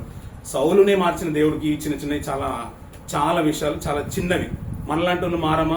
మనకు ఏదన్నా కొద్దిగా ఆశ చూపినా మనం వచ్చేస్తాం. మనకు కొద్దిగా కష్టం వచ్చినా దేవుని సన్నిధికి వచ్చేస్తాం. కానీ అలాంటి కరుడు కట్టిన వారు కూడా మారాలంటే దేవుడు ఏ రీతిగా మార్చుకోవాలో మార్చుకుంటాడు. కానీ ఇక్కడ ఒక మంచి మాట ఏంటంటే పిల్లరా, ఎన్ని కష్టాలు వచ్చినాయి కానీ రాళ్ళు రువి చంపాలనుకున్నప్పుడు అవమానాలు వచ్చాయి, నిందలు వచ్చాయి, వారికి సన్మానాలు కలిగినప్పుడు ఇది నేను సన్మానానికి పాత్రులు అనుకుని దానికి అర్హత సంపాదించుకోలేదు. దేవునికి గణపరిచేశాడు. అద్భుతాలు చేయించిన దేవుని వైపే చూశారు. దాని వాక్యం దేవుని మీద ఆనుకొని ఉన్నారు కాబట్టి అద్భుతాలు జరిగాయి. కష్టం వచ్చినా దేవుని విడిచిపెట్టలేదు కాబట్టి, వ్యతిరేకత వచ్చినా కానీ దేవుని విడిచిపెట్టలేదు కాబట్టి సంఘాలు కట్టబడ్డాయి. ఆయన చూడండి పిల్లలు వెళ్ళారు. ఆ దెర్బేకి వెళ్ళి దెర్బే నుంచి ఈకోనియా, అంత్యోకు నుంచి వచ్చి మళ్ళీ కుప్రాకు వచ్చి సలోమి నుంచి ఓడరవై పట్టుకొని అక్కడ నుంచి డైరెక్ట్ గా మళ్ళీ సెలికోయకి వచ్చేసి అంత్యోకు వచ్చేసారు. వచ్చాను నేను వాక్యం ప్రకటించడానికి వెళ్ళాను. ఈ సంఘాలు ఇలా జరిగింది. మళ్ళీ సంఘానికి లెక్కప్ప చెప్తున్నాడు. సంఘానికి లెక్కప్ప చెప్తున్నాడు. మనం అందుకనే పిల్లలు మేము సంఘంలో వెళ్తున్నప్పుడు సాక్షి చెప్తూ ఉంటాం. వెళ్ళిన తర్వాత వచ్చిన తర్వాత ఇండియాలో వెళ్ళాం, ఈ పనులన్నీ పూర్తి చేసుకున్నాం, అన్ని బాగా జరిగాయి. మళ్ళీ తిరిగి సంఘంలో ఏం చేస్తాం? సాక్ష్యం చెప్తాం. ఒక ప్రార్థన అవసరంతో విజ్ఞాపనతో ముందుకు వెళ్తూ ఉంటాం. పని జరిగిన తర్వాత కృతజ్ఞతతో మళ్ళీ సంఘానికి లెక్క చెప్తాం. ఒక కట్టడం, ఒక నియమాన్ని పౌలు గారు మనకు నేర్పిస్తున్నారు. పిల్లలు అంతటి ప్రయాణం చేసిన ఆయన, అంతటి కష్టపడ్డ ఆయనే ఒక లెక్క చెప్తూ ఉంటే మనం ఎలా ఉండాలి పిల్లల? మనం అందరూ ప్రార్థన చేస్తారు. సాహసంగా రాని వాళ్ళ గురించి కూడా మనం ప్రార్థన చేస్తూ ఉంటాం. ఇండియాలో ఉన్న వాళ్ళ గురించి ప్రార్థన చేస్తాం, పాకిస్తాన్లో ఉన్న వాళ్ళ గురించి ప్రార్థన చేస్తాం, ఇస్లాంలో ఉన్న వారి గురించి ప్రార్థన చేస్తాం, ముస్లింల గురించి కూడా మనం ప్రార్థన చేస్తాం. మరి అద్భుతం జరిగిన తర్వాత రావాలి కదా. మరి నా కొరకు సంఘం ప్రార్థించింది, నాకు అద్భుతం జరిగింది, నాకు కృతజ్ఞత వారిలో ఉండాలి కదా. అందుకనే ప్రతిదీ కూడా దేవుడు నా జీవితంలో మేలు చేశారని తిరిగి వచ్చి సంఘానికి చెప్పేడి వారంగా ఉండాలనే మాట సౌలు గారిని బట్టి మనకు అర్థమవుతుంది. ఈ బెర్గేలో మార్కు గారు ఆయన విడిచిపెట్టి వెళ్ళిపోతున్నాడు. ఇది కూడా మనకు గుర్తుండాలి. మళ్ళీ మార్కు గారు మళ్ళీ వాళ్ళు కలుసుకుంటారు. ఎలాంటి ఉపద్రవాలు వచ్చాయి, ఎలాంటి ఇబ్బందులు వచ్చాయి అనే మాటలు మనం ముందు కనబడుతుంది. ఈ 13వ అధ్యాయం 14వ అధ్యాయం పౌలు గారి యొక్క మిషనరీ జర్నీస్ పిల్లలు. నిజంగా అది ఆ జర్నీ గురించి ఎప్పుడో చెప్పాలనుకున్నాను, ఆశపడ్డాను. కానీ ఆ 2 అధ్యాయాలు మొదటి ప్రయాణం అంతే అద్భుతంగా కనబడుతుంది. ఆయనకు నిజంగా చెప్పాలంటే కళ్ళ ముందు ఏమీ లేదు పిల్లలు. ఆయన అన్న మాట ఏంటంటే ఉపవాసంతోని జాగరాలతోని కొన్నిసార్లు ఓడబద్దలైపోతుంటే నిరాశ్రయుడు అయిపోయాడు. దేవుడు నిజంగా చెప్తున్నాడు కదా, అలా ఎలా నలుపుతాడో ఆయన బట్టి మనకు అర్థమవుతుంది. మనకి యోబు గురించే బాగా తెలుసు. యోబు బ్రతికిన శ్రమల్లో నుంచి ఆయన కలిగిన శ్రమల కంటే కూడా పౌలు గారు అనుభవించింది గొప్పది పిల్లలు. యోబు తన కుటుంబం కొరకు కష్టపడ్డాడు, యోబు తన నీతిని కాపాడుకోవడానికి కష్టపడ్డాడు. కానీ అది కాదు, దేవుని పని కొరకు కష్టపడ్డాడు. తన బ్రతుక్కల మంది కూడా సమర్పించుకున్నాడు. తన ప్రాణం పోయినా కూడా ఏదైతే సంఘము మనం దేవుని సంఘాన్ని హింసించాడో ఈడ్చుకుని పోయింది. అదే పౌలు గారు వారి చేత ఈడ్చబడ్డప్పుడు తన హృదయంలో ముళ్ళు గుచ్చుకునే ఉంటుంది. నేను చేసిన దాన్ని దేవుడు చూపించేశాను. మనకు కూడా పిల్లలు అందుకనే అనాలోచితంగా ఎవరిని దూషించొద్దు, పాప క్రియలు మాత్రం అస్సలు చేయొద్దు, అవినీతి క్రియలు మాత్రం ఇంకా అసలు అది మన కళ్ళకు కూడా రానివ్వదు. అందుకనే కొంతకాలానికి ఒకప్పుడు తీర్పు అంట చాలా కొన్ని సంవత్సరాల తర్వాత జరిగేదంట. ఇప్పుడు ఏంటంటే తొందరగానే దేవుడు చూపించేస్తాడు. అప్పుడే మనం అర్థమైపోతుంది, మనం రియలైజ్ అవుతాం, అయ్యో నేను తప్పు చేశాను కాబట్టి నాకు ఇది జరిగిందని అనుకుంటాం. అవునా కాదండి పిల్లలు? మనకు తెలిసిపోతుంది. అందుకని అది జరగకన్నా ముందు మన యథార్థతను కాపాడుకుందాం, నీతిని కాపాడుకుందాం. పౌలు గారు చెప్పే మాట ఏంటంటే, పౌలంతటోడే చేసిన దాన్ని బట్టి అప్పుడు చేశాను, ఇప్పుడు జరిగిందని దాన్ని మనసులో పెట్టుకుని మళ్ళీ సావాసానికి దూరం అవ్వలేదు, దేవుని విడిచిపెట్టలేదు. అయినా కూడా తిరిగి లేచి వాక్యాన్ని ప్రకటించాడంట. దేవుని గట్టిగా నమ్ముకోండి, అనేకులు మార్చాడంట. విశ్వాసుల్ని నిలబెడితే చాలా మంది పడిపోతారు. అందుకని శిష్యులు నిలబెట్టేశారంట. వాక్యంలో కొంతకాలం వారిని నేర్పించి బలపరచాడు. అందుకని సంఘ పెద్దలు నిలబెట్టేశారంట. సంఘము వారిది, అలాగే వారికి అప్పచెప్పి వారిని దేవుడికి అప్పచెప్తున్నాడంట. మీ సంఘంని మీరు కాపాడండి, నేను వెళ్తున్నాను, నాకంటూ వేరే పని ఉంది, నేను వెళ్ళిన తర్వాత మీ బాధ్యత మీరు దేవుడికి అప్పచెప్పుకోవాలనే విషయాన్ని గుర్తెరుగుతున్నాను. అందుకని సేవకులు లేనప్పుడు ఏంటంటే కొంతమందికి బాధ్యత ఉంటుంది, ఎవరైనా కానీ ఆ బాధ్యతను మనం అంటే క్రమంగా నిర్వర్తించాలన్న విషయం కూడా మనకు అర్థమైపోతుంది. సంఘంలో పెద్దల బాధ్యత ఏంటంటే ఆ దేవునికే వీరు ఉత్తరవాదులు. అందుకని మనం ఏం చేసిన సమయాన్ని ఏ రీతిగా వాడుకున్నా మనం దేవునికి లెక్క అప్పచెప్పాలి. ఆ విషయం మాత్రం మనం గుర్తెరగాలి పిల్లలు. ఈ మొదటి ప్రయాణంలో అతను ఎదుర్కొన్న కష్టాలు ఉన్నాయి, పొందుకున్న ఘనతలు ఉన్నాయి, కానీ అది ఘనత తీసుకోవాలని ఆశపడలేదు పిల్లలు. అవమానాన్ని బట్టి దేవుని తృణీకరించలేదు, ఓ దేవుని మీద ఆనుకుని బ్రతికాడు. మనకు కూడా పిల్లలు మన జీవితంలో ఎన్నో ఒడిదుడుకులు వచ్చినా, ఎన్ని కష్టాలు వచ్చినా, నష్టాలు వచ్చినా, ఘనతలు వచ్చినా, అపకీర్తులు వచ్చినా, నిందలు వచ్చినా, కానీ దేవుని హత్తుకుని బ్రతకడం మాత్రం మనం ఆనుకోవద్దు. మన ముందున్న తరాలకు ఆయనే మంచి మార్గ నిర్దేశకుడు.